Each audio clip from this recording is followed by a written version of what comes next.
আসসালামু আলাইকুম দর্শক, দেশের চলমান পরিস্থিতির পর মিরপুর 2 হার্ট ফাউন্ডেশনের সামনে থেকে আপনাদেরকে সরাসরি ফুটওভার ব্রিজ থেকে আজকের যান চলাচলের সচল দৃশ্যটি দেখানোর চেষ্টা করতেছি।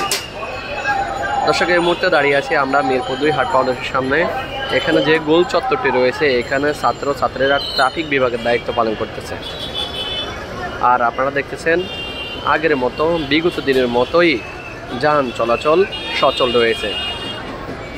ট্রাফিক না থাকায়, ট্রাফিক পুলিশ না থাকায় ছাত্রছাত্রীরা বৈষম্য বিরোধী আন্দোলনে যে শিক্ষার্থীরা রয়েছে সবাই কিন্তু এখানে ট্রাফিক বিভাগের দায়িত্ব পালন করতেছে। কোনো রকম ট্রাফিক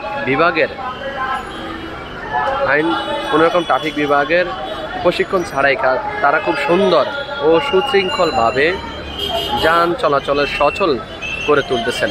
এটি হচ্ছে মিরপুর 2 যে গোল চত্বরটি রয়েছে, সেই গোল চত্বর থেকে আপনাদেরকে সরাসরি RSN টিভির মাধ্যমে আজকের যান চলাচলের সচল দৃশ্যটি দেখানোর চেষ্টা করতেছি।